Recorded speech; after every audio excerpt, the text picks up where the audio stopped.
You hurt because you're alive. If you're hearing our voices, that means it's time for It's This Meets That, the podcast where we watch the worst movies from trailer and credits, scene by scene. So you don't have to, but maybe you should. I'm Russ. I'm Jared. Yeah, you're True not words. wrong. Yeah, it's yeah. All right, so we're back for part 2 here, right? Yeah. Yeah. Happy Thursday. Happy Thursday. Welcome to it. Thirsty Thursdays. Mm-hmm. So yeah, we're back. Part 2 of our full breakdown of the 2010 Zac Efron flick Romedy. That's right. Right?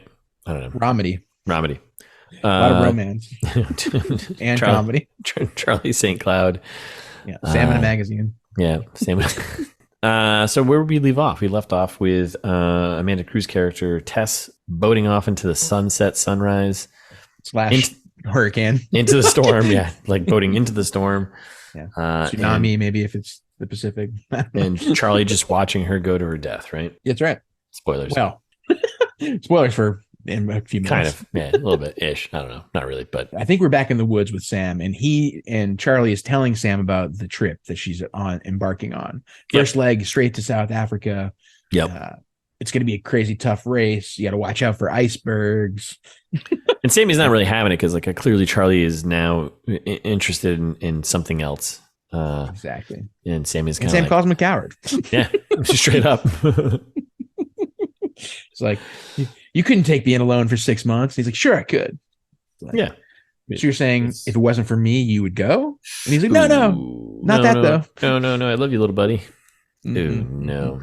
And then, they're hanging out, and he's like, then Charlie, Sammy's clearly a little angry, and Charlie's kind of egging him on. He's like, all right, man, yeah, what are you angry about? Give me your fastball. I'm going to give you a fastball. Mm-hmm. And he throws a fastball and hits him in the nuts. Great These nuts, YouTube fastball. YouTube fodder. That's a strike. Yeah. How many takes do you think they had to do with that one? So many. Or Zac Efron. Poor Zac Efron's nuts. And then a thunderstorm rolls in, right? Because there was a storm brewing, which we knew about. Yep.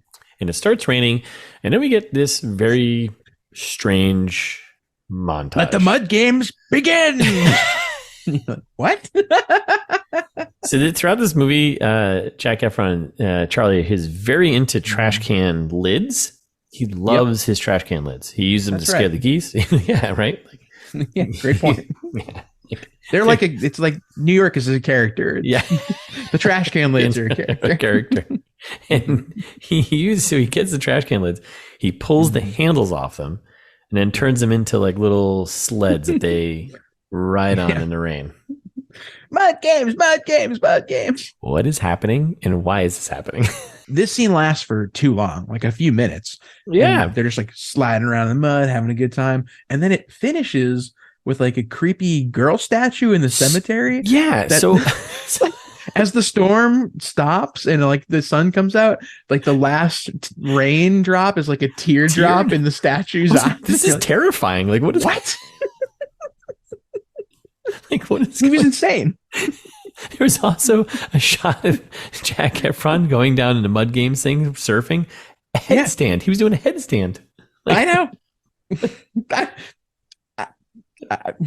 A loss for words. Yes, that's the transition. And this is right about the halfway point. Yep, exactly. But it's such a weird thing. And so then it transitions. So we get the creepy little girl statue crying rain thing, right? And then it cuts over to the next day. Yeah, and it cuts to these damn geese again in front of a headstone. And then, like, comically behind another headstone off to the right, Charlie just like pokes his head out. I was like, what is hey it's like, what is going on? You darn geese. Oh my god. Now he's like, I'm like, you're talking to dead people and you're talking to geese now, right? And then trash can lids, they come back, right? And he uses them to scare them away, right? Yep. All right, so this is the moment I was like, it makes no sense. Well, it makes no sense, but it makes sense once you get the M. Night Shyamalan twists later on, right? But in this moment, I was like, "What is going on?" I was like, "Oh, I know what's going on." So he's like scaring away the geese, right? And then she's like on the other side, like of a gravestone, right, at her dad's gravestone, I think, right? And she's like, "Whoa, what are you doing? Like, why is this? Why is it so loud?" Right? Like she's like waking up, and you're like, "Yeah, what are you doing? Sleeping in the cemetery?" Like it's sicko. Like I was like, "What's happening?" Right? And he's like, "Oh, sorry for waking you up." And you're like, "What? Why aren't you asking any questions?" Don't be sorry, be better. Ask a question here. Like, what's going on, right? Yeah. So she's got like this cut in her forehead, and she's like, and it's bleeding from her forehead, whatever. And I was like, why is this so weird? And I was like, oh, yeah, she's dead. I was like, this is the moment I was like, yeah, she's dead. I got it. Yeah. I think her head's bleeding. Dead? Yeah. She's like, I hit some rough water last night. If you wake up in a grave, if you're sleeping in a grave and then you got blood coming from your forehead, you're probably dead. So yes, definitely.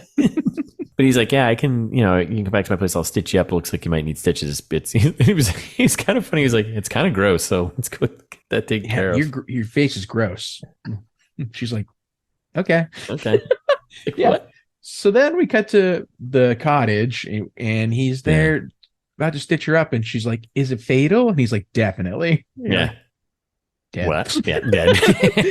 yeah, she's dead. He's like kind of joking. We're like, "Don't joke about that." And he's like, "Good news, you don't need stitches after all." And then she's like poking around his place, and she sees a photo of him and Sammy, right? And she just kind of brings up a really touchy subject. She's like, "So was a drunk driver? Is that why you gave it all up?" I'm like, whoa, can we what? Can you just pump the brakes here? Like, she's like, "Your brother, is that why you gave up everything? Is that why you gave up your life?" Like, all right. Jesus. Yeah. And so he comes out and he's like, "Why don't we just talk another time?" And she's like, "Yeah, maybe I leave in a week and I won't be back in like 6 months. Like, or maybe we can talk when I get back in 6 months." And then she leaves, right? Yeah. And he checks his sunset sharks. He's like, "Ah, man, I want to go talk to her, but I might miss the cannon. That might go his thing, right?" So he runs after her. Yeah. And we get the sunset cannons fire off because that's, a thing. Of course. It stops him, but he's like, he keeps going forward towards her, right? And then it's also from the trailer. He's like, "I know how to cook." And like they're flirting with each other, blah, blah. And he asks her out to dinner. Yeah. Yeah. Like the dialogue's so bad. So bad. And he's like, "Yeah, beer or wine?" And she's like, "Surprise me?" Like, I don't know. Those are very big different. So dumb. It's all, but all from the trailer. All from the trailer. And then he takes off and we're back in the woods. We're creepy woods, right? Yep. And Sam's like, "You got to make pizza." We're in the forest of death. Yeah. Got to make your pizza. Like, okay. And he's like, "What? Pizza's delicious." Charlie's like, "Yeah, I know." Like, who wrote this? He's like, Sam is like, "Oh, he gets real, right?" And he's like, he talks about, I don't know why, but he's like, "Remember I told you I kissed that girl?" Yeah. He's like, "I didn't do it." Stop being so horny, Sam. Pump the brakes, little dude. Yeah. Charlie's like, "Don't worry, you're not missing much. Girls are icky." Yeah. And it seems like, "Oh, she a Sox fan?" And he's like, "Oh, she's a fanatic." And we cut right to them having dinner, and she's like, "I hate baseball." And this is a great, oh my God, this whole conversation is funny. So they're going back and forth about baseball for a while, right? And then and she's like, "I'm actually more of a football lady, right?" Yeah. And he's like, "Wait, I didn't take you for being a chick that would dig, necklace roided up roid heads, right?" And I was like, something like that. I was like, "Yeah, dude, hairy necklace." Yeah. Because then she's like, "The hairier, the better." Yeah. I was like, what? I'm like, sorry, dude. Calling the necklace roid heads when you're a big fan of baseball. Yeah. You sure about that? Just as much. Oh my God. He picked wine, by the way. Just so you guys know, he picked wine. Smart Charlie. So then we kind of learn a little insight about he's got a bunch of like stuff from his brother's stuff, right? Boxes of baseball cards. "Are you moving?" He's like, No, that's just all of Sam's stuff. She's like, "I get it. I couldn't get rid of my dad's stuff either." So, like in another life, someone would ask about her dad at some point. Like, we don't know anything about what happened to her dad. But instead, Charlie's just like, "Yeah, this one's got baseball cards," and you're like, "Oh, you're not gonna." Oh, okay. All right. I forgot. This movie's called Charlie St. Cloud, not right. It's not Tess. Yeah, it's this is very focused on one person, right? Yeah. And then he's like, "Oh, what's the obsession with the Red Sox?" Right? And the little brother was like, "Well, she's like, what's that? Some team out in Boston, the Red Sox. Why is he obsessed with?" And you're like, "Because we're in Quincy." Like, yeah, that's what threw me another loop, because I was like, then, "Are we on the West Coast?" I think we are, though. Like, that's the thing. I don't know. I don't know either. Just pick a place. Like, you can change it. You don't have to have the references to the East Coast. Just change it. It's fine. Make him a Mariners fan. What does it matter? Like so stupid. He's into baseball. Got it. Got it. Who cares? Yes. Make it take place in Seattle. Call it a day. But his backstory that he played for like a farm team for the dad Sox and the father. Yeah, the father played, right? The father, right? He played for the Paw Sox, and that's where the obsession with the Red Sox came from. So dumb. But that was the last they saw him. He tried out for the Paw Sox, and then they never saw him again. Yeah, it's just going out for a pack of Paw Sox.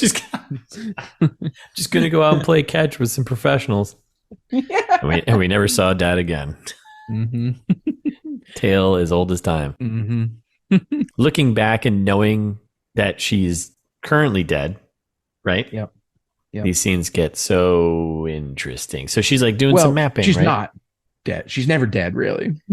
Well, so I've got logic questions here, though. Spirit communicating with him. Yeah, but like now I'm like, but your brother is dead. He can't come back to life. But that's right. I have logic issues here with this, but right. Yes. Right. As you should. Yeah. She's kind of dead. So should be super dead, but she should be super dead. She's not though, but she is. But she's not. I don't know. There's a line here.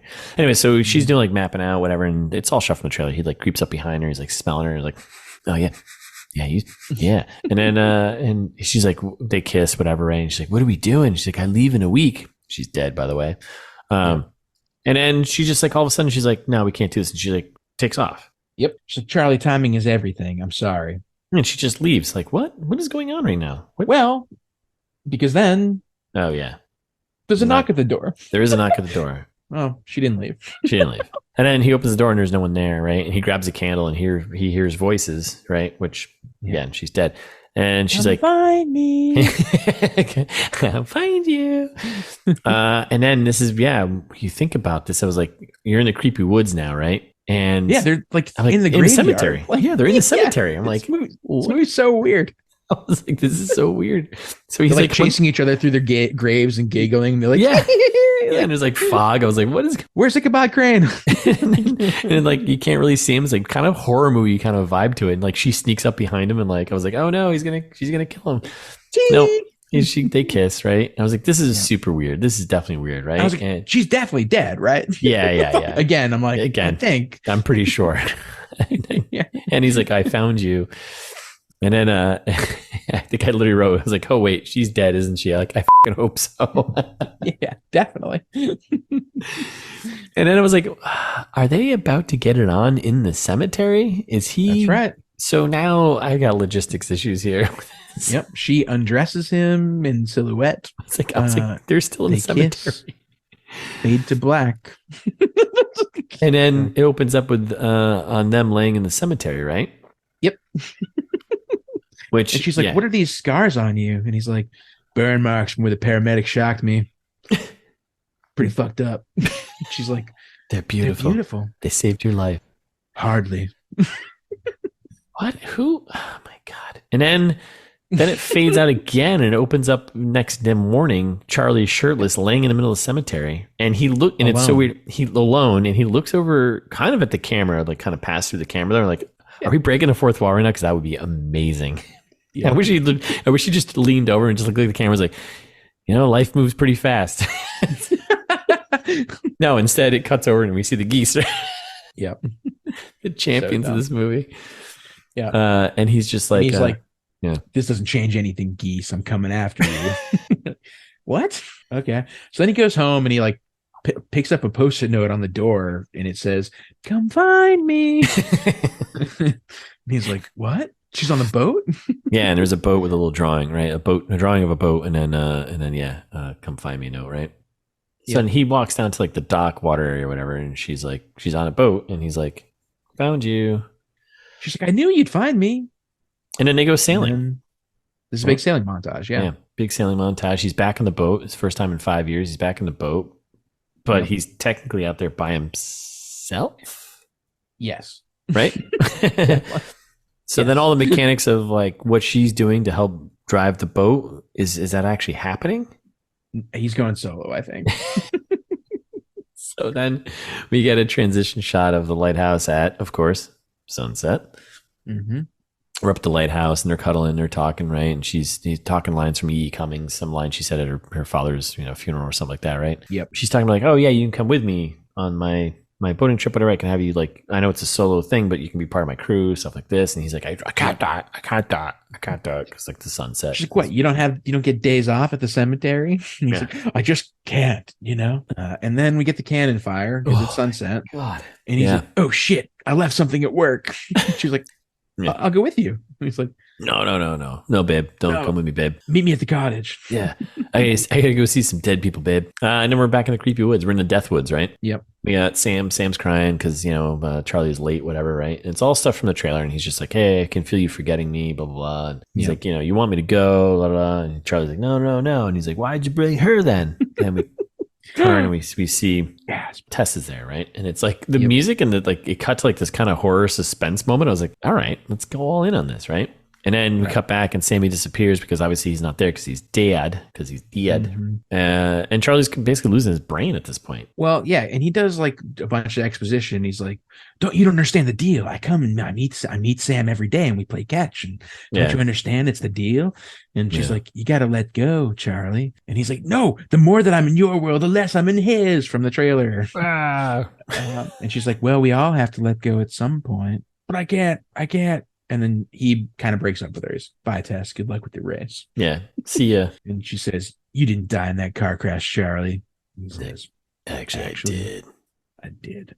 So dumb. Then we cut back to Charlie house. More brooding. And he's sitting there drinking some whiskey. Yeah, drinking some boozy, right? And he's like, I can't come to Cape Town because I play catch with my dead brother in a graveyard.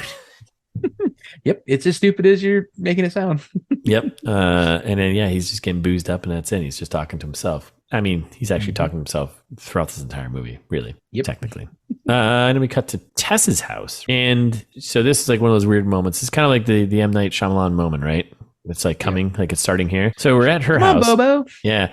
And the dog gets up and it's so weird. So she goes to grab a leash to take the dog for a walk, but she's got a doggy door. So it means the dog can come in and out. This makes no sense to me. Another logic problem. And the dog just runs out through the doggy door. So clearly not listening to her because she's dead. She's not actually there. We cut back to the caretaker house, right? And we got, Charlie waking up, whatever. And we got mom calling, leaving a message. Clearly they haven't talked in a long time. Kim Basinger. She's just leaving a message, right? And he's out of coffee. He's like, I guess I got to go into town and get some coffee. So then he goes to the coffee shop, and this kind of intercuts back and forth, right? Because this is our big moment, our big M. Night Shyamalan moment, right? So then he's in the coffee shop.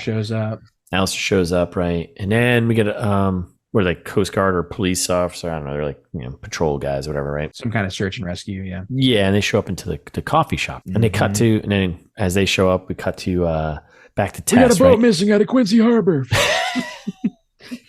Oh, okay. Oh, all right. And then we cut to Tess, and she's walking down the street, right? And she's like, she spots a friend. She's like, hey, can you grab Bobo there? And the friend completely ignores her. Hey. Nothing. She went missing 3 days ago. Then we cut back. We get a more update, right? And then she stops in a store front, and she's like staring in the window, right? And then we cut back. She's a vampire. Yeah. Yes. Just no reflection. And then we cut back to Charlie in the coffee shop. He's kind of piecing it all together, and then he's just like, wait, what was the boat? And then we get the name of the boat, and it's like, oh, it's Tess's boat. And we cut back to Tess. She's staring at the window, and she doesn't have a reflection because she's a vampire. Yeah, so stupid. Then we get quick flashes. That's the big reveal. Yeah, big reveal. Hey, yeah, M. Night Shyamalan, I see dead people, right? Bruce Willis has been dead the entire time. And then we cut back to Charlie, and he's like... God, I hate this scene. Yeah, and he's like, quick flashes of him like watching her boat sail out. We talked about like a couple scenes ago, and like that's, that was it. Then we back to, Tess, and then that's it. Yeah. So. Then we cut to Tess's dad's grave, where she is sitting there crying, and she's like, "Why are you the only one that can see me, Charlie?" And he's like, "Well, you're dead now. You're in the in between." He says. Yeah. Well, you see what happens is you went out on that boat and you never came back. And she's like, "No, but I sailed right into the storm and I saw the light." And he's like, "Yep, everyone sees the light. I've seen that light, Tess." You did. She's like, "I'm so cold and scared. You were supposed to find me, Charlie. You're supposed to help me, Charlie. I can't be dead." Charlie's got a lot of pressure on him right now between the dead brother and a dead girlfriend. So, yeah. So then he cries and he's like, Tess! He cuts back to his house and he's just tearing the place down. He's like, I'm breaking all these things out. And he's like, trashes the place. And then we get still a half an hour left of this movie. Oh my God. And then there's like, and then the sunset cannons start going off again. I was like, oh my goodness. And he's crying, he's brooding, whatever. The cans keep going off. And he grabs his glove and he heads out to the creepy death woods. And he gets there and he's talking to Sam and he's like, she's dead. She took a boat out in that storm and she never came back. And Sam's like, you still got me? Yeah, great. He's like, I can't you. Yeah, bro. Thanks, but that's not really kind of covering the ground. I'm thinking right now. Gotta hate this movie. So we cut back to the caretaker house, right? He's kind of lazily cleaning up his mess that he created, right? And then a woman just like approaches and knocks on the door and walks into his house. And I was like, all right, maybe it's Tess, is my first thought, but it's not. Florio Ferrante's young wife. Mrs. Ferrante. And he's like, hey, sorry, I'm not on duty tonight, babe. He's like, no, I'm a Florio's wife. He died last night. I'm a Florio's a babe. Yeah. But he wanted you to have this medallion, Charlie. You're like, how do you know me? What's happening? How did you know where I live? Oh my God. Basically, she's just like super, as cryptic about it as possible. She's like, yeah. Claudio said he would have the answer for you. Why you? And so he starts looking at the medallion. He's like, it's Christ? Never seen one of these without a cross. There's no cross on it? She's like, it's the Saint of Jude. It's not a Christ. He's the saint of lost causes. And then Charlie's like, well, there's no such thing as lost cause. And that's what Mama Florio used to say when you drink an oil. I wish. So then he like picks up the picture of the boat and he's like, oh my God, come find me. And then it's like flashback to Florio and he's like, God gave you a second chance. And then he realizes, she's like, wait, she's not dead? How do my powers work? I thought I understood. How does he come to this? I don't know. What is going on? And why couldn't Florio drop this thing off to himself, like foot, and then walk off into the woods? Yeah, like get Ray Liotta. Like, but it was too much to have one more scene with him. They already met. He's like, guys, I worked enough hours. Holy smokes! So then we cut to the dock, right? And we got Charlie and his British buddy, or he goes his British buddy. Yeah. He's like, hey man, let's. I wrote. He finds out Allstate because at this point I had given up. So brought to you by Allstate. So he gets to the dock, right? And he's like talking to the coach there, Tink, and he's like, yeah, man, she's so liable to run. And Tink flips out and he's like, get out of here, dude. You're a crazy person. Yeah, what are you doing? You're a crazy person. Charlie and his buddy there, Alistair, he's like, let's just steal a boat, right? Alistair's like, I'll provide some cover here. So then they just steal a boat. And then Tink still jumps off the dock and gets on the boat. And somehow I was like, what? Who's actually has the superpowers here? Right. And then he calls Charlie a friggin' nut job, which you're like, you're the guy who just jumped on the boat. Yeah. What's going on, man? But to Coach Tink's point, he's like, you don't even know her, which is true. They've only been on an imaginary ghost date. Otherwise, true. They don't really know each other. Not really. I mean, they went to high school together, but that was about it. They weren't friends. Yeah. Not really. So yeah. Anyways. Then we get Charlie basically convincing him that she's alive and he knows where to find her, right? So yeah, she's like, it's been 3 days in ice cold water. Like, there's no possible way, which is the correct response. Yes. Like, right. Yeah. They're like, well, the Coast Guard gave up. You're like, the Coast Guard doesn't just give up because they didn't find you. They give up because they know that you're dead. Yeah. Right. It's we tried in the cold North Atlantic. Yeah. You're gone. Where the sun always sets. Constant sunset. That's right. This is actually just Truman Show. It's like all manufactured. So they're on a boat ride, and this is like kind of a montage-y thing-ish, kind of. It's nighttime. They're on the boat there going to hunt sharks, and they got the waves crashing, heavy seas, Seas like rough. Yeah. You got sea lions, and like it's like this passage of time, but it also feels like they've never left the shore because there's always like the shores right there. Right. I'm like, how far have they gone? That's the thing. Is like like this adventure takes over a day, I think. Total end-to-end boat trip here. He said it was 20 miles, right? Yeah. He's like, oh, I know where she is. She's at the blah, blah, blah. And he's like, oh, that's like 20 miles out. And it's like, that's not that far. No. I I think I went deep sea fishing once and we went out, I think 40 miles and it took like 3 hours, but it wasn't like all day.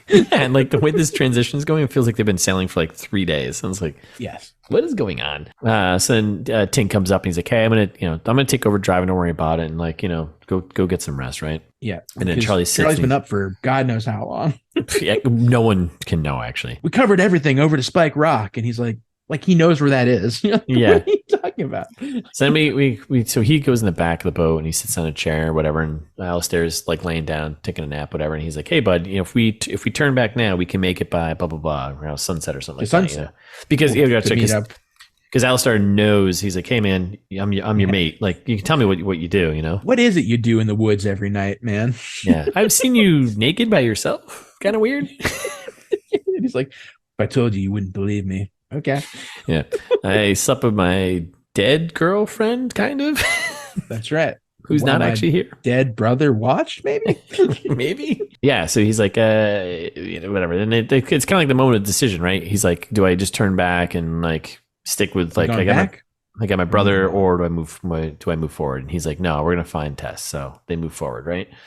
Yep. Then we get a transition shot. They basically sail into the sunset because it's always sunsetting. So long. Cannons are going off again, right? So this is his moment of like getting over the death of his brother, right? And just kind of really letting that go, right? And moving on to go deal with another death. We see geese, classic. The damn geese. Yeah. We see Sam. He's in the woods, right, by himself, and he's like asking for Charlie. He's like, Charlie. Right? And it's kind of a cut back and forth between him on the boat, heading towards the sunset, letting go, crying, back to Sam crying. He's like, forgive me, Sam. Yeah. It's very Titanic-esque, Yeah. And he's like, sorry, man. Ladies before bros, Forgive me. And then Sammy just walks into the woods, and then he's like, I love you, Charlie, bye. And then he starts walking, and then it's like flashbacks of all his memories with Charlie. Yeah. And then it's just like he just disappears in like a little flash. Gets like sucked up into a little ball of light. Oh, okay. Alrighty. So then we're on the open seas, and Charlie's it's nighttime, and they're still on the boat, and they're like looking for things, and then. Well, it's not quite nighttime. So this is when Charlie, he sees the comet. Looks over and sees the comet, which is, it's still sunset because it's always sunset. Right.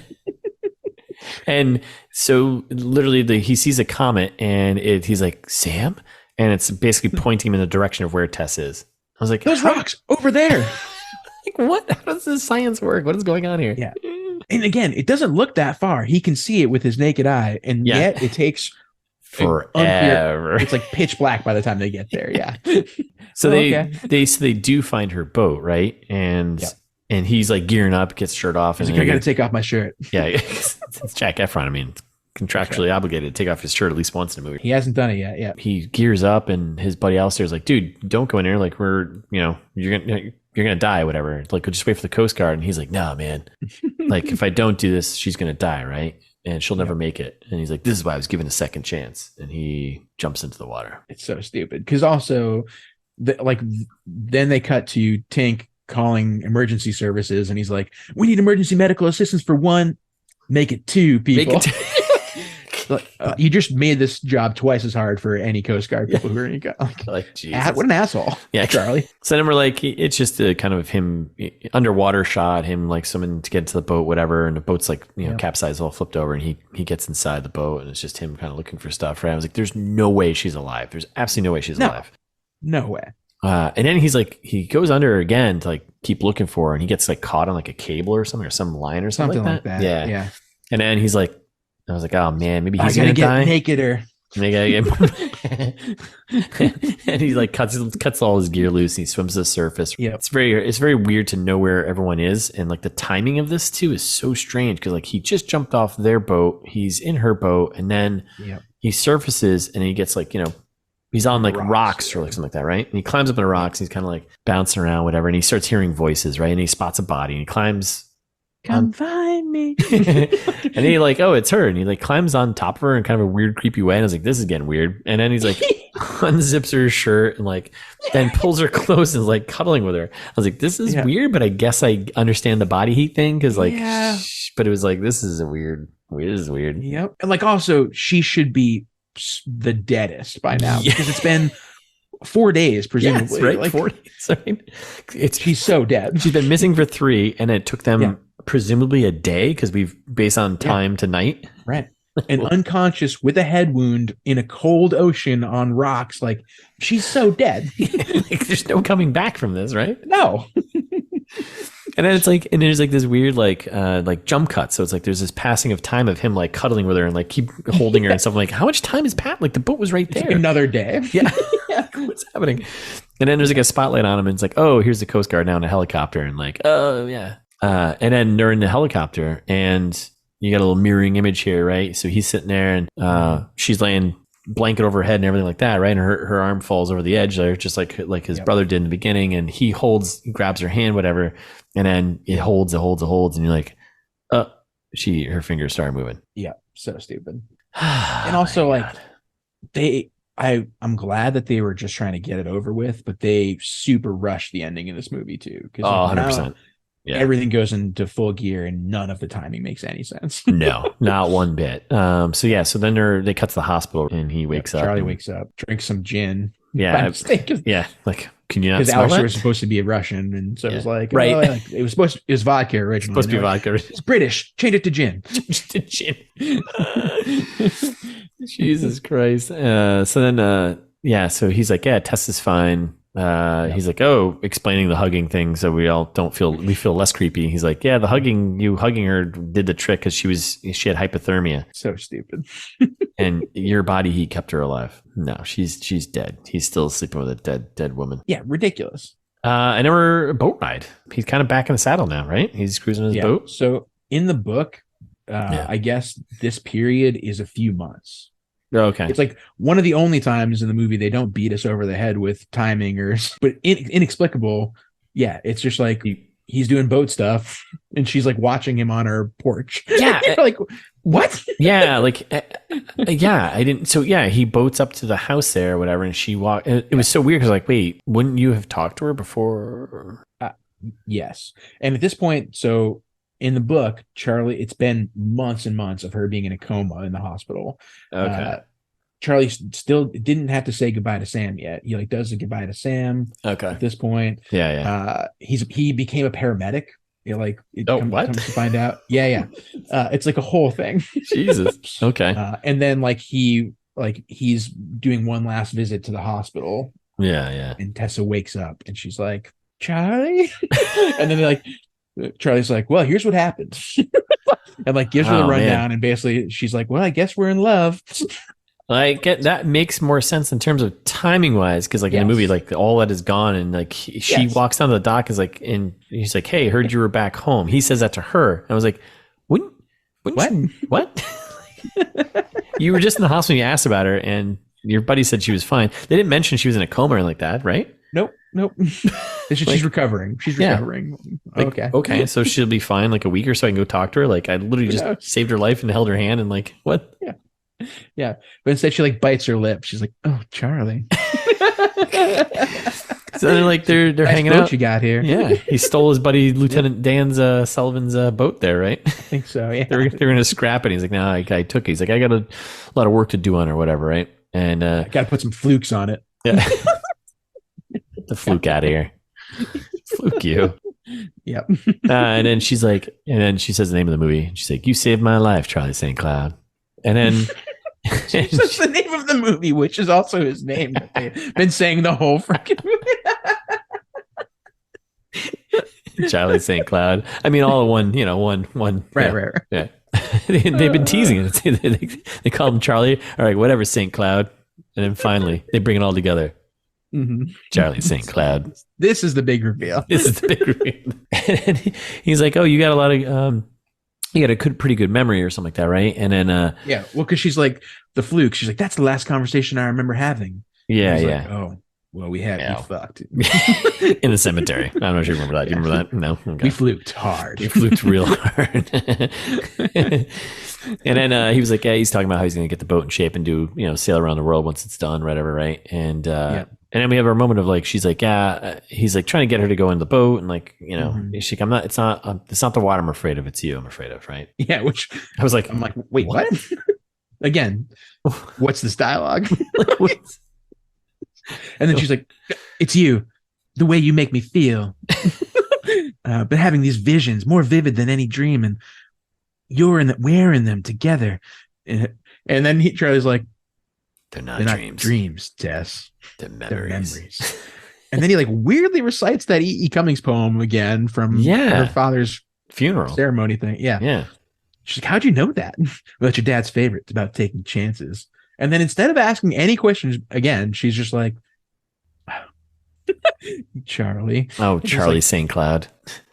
Take a chance, Tess, and like offers her his hand. You're like, wait, what? And she takes it. It's like, what? Yep. My leg's a little wobbly. He's like, that's okay, I'll carry you. And he like abducts her. What the fuck is this?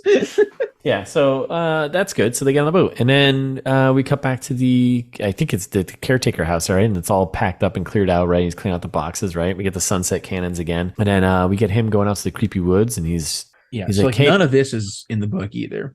No. So this feels like just made up. This feels like the replacing of him coming to grips with his brother. Right? Yeah. Like this is him like going into the woods. He's like, hey, I miss you, blah, blah, blah. And Sam shows up, but he's not really there because like he's let it go. So he doesn't see him. And they kind of have like this moment of like this conversation, blah, blah, blah. It's like, oh, but does he know him? Like, is the top still spinning type of moment, Yeah. He's like, where in the book, and the line makes more sense. I bet they pulled this right from the book. Yeah. Because he's getting older. The ghost of Sam is getting older. And he's like, I'd give anything for you to get to see me, what I've become, which I took as being like super sinister of like, maybe he's like, look at my powers. Like, see what I've become. See what I've become. Soon I shall cross over and take over the real world. You only hurt because you're alive. That makes so much more sense now. That line makes no sense if he's still just a kid. Like, see what I've become. Like, what have you become? That makes no sense. Like, why would you? A sad dead kid still? What do you mean? Like, your slider hasn't gotten any better, so you know that. Nope. Oh my god. So then he's like, you promised to come back, whatever, blah, blah, blah. And Charlie's walking out of the woods, right? Mm-hmm. He's like, I promise, whatever. And then he walks out, slow motion walking out of the creepy woods, right? And then Tess is there. He's got a baseball in hand. Tess is there. They both slow-mo walk out into the cemetery. Yep. So romantic. At sunset. Well, not yet. Not quite yet, but... Yeah. And then that's quick the end. Fade to black. Yep, fade to black. Well, kind it's of the end, but is it? Is it though? And then we go to the credits, and we got like this little post credits kind of scene going on, and it's shots of Charlie and Tess saying goodbye to everyone, blah blah, blah on the boat as they sail off Boat's all fixed up. Yep, boat's all fixed up, and they sail off literally into the sunset. Yep, because they're like making out, doing boat stuff. It's very dumb stuff. Fucking boat so stuff. In the book, apparently, there's like an afterword that is narrated by Florio, the ghost of Florio. Which, like, why didn't they just do that? Lean into Florio. Yeah. And basically, he explains. He's like, well, and after that, Tess and Charlie, re-fall in love again and get married and have children and a new beagle. God. The end. Like, that's way better. All right. Well, that's it. That's the end of it. That's it. So I don't know. What do? We want to ameliorate here? I guess so. Yeah. How would you improve this one? It's so weird. It's such a weird movie because it's like, I don't know. I don't know. How do you lean into like the seeing dead people thing? Kind of has more like Florio this, screen time. Yeah, I definitely have more Florio in there. Like him handing him like his medallion, I think would have been more meaningful and it would have made more sense. Also, just like the tone of the movie is just so strange. It's like this weird line of like, he's seeing dead people, but it's not working because they're not leaning into it. Like Ghost was like, there's a dead person there, but they're leaning into it to being a suspense thing, right? Exactly. It's Sixth Sense. Obviously, it's a suspense thriller, right?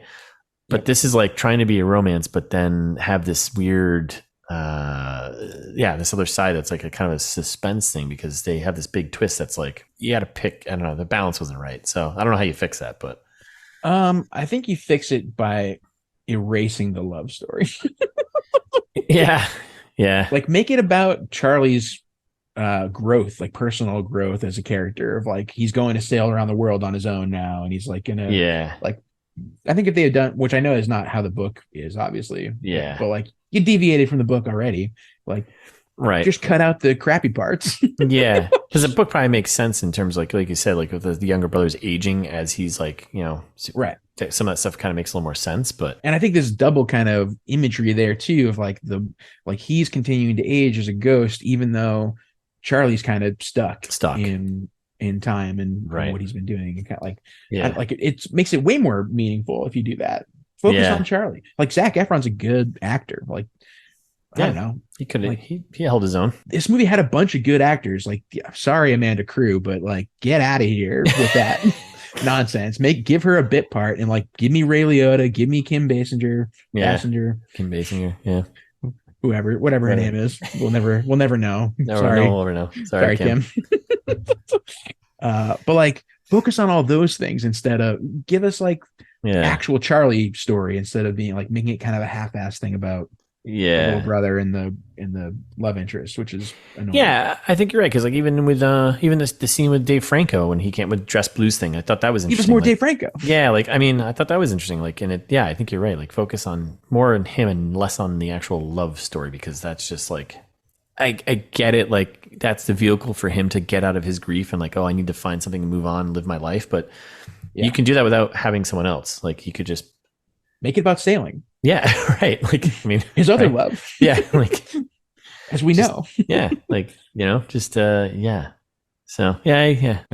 What a crappy movie. Yeah. Listeners, don't, unless you like love Zac Efron, don't bother watching it. Yeah, you can skip this one. That's fine, unless you're really into sailing too and you want to like pick that apart. But I don't know. There's only two really hardcore sailing scenes. That's about it. So or Vancouver. Yeah, if you're into Vancouver, check that out. Yeah. If you're into Massachusetts, don't watch this because it doesn't take place there. So that's right. Right. So that's right. Well, I don't know. Is there anything else? Anything else we do there? Or that's it. Yeah, I think we wrap it up. I think we do. All right. Well, thanks for listening. That's it. We're done. We'll be back next week with a new movie. Meantime, follow us on Instagram. It's This Meets That. We're ITMT Pod on the website formerly known as Twitter.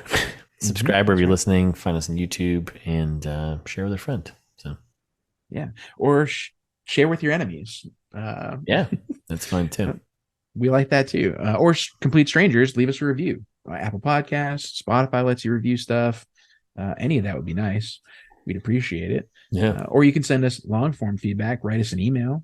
Read them in trailer trash, like we always do. It's justmeetsthat@gmail.com. Or go to the website. We've got all kinds of crazy stuff that you can't possibly imagine until you get there. Really, like hard to put into words. Yeah, you're speechless. I can hear you. Yeah. It's thismeetsthat.com, and there's the link to the t-shirts and the old episodes and all of those unspeakable horrors. Check it out.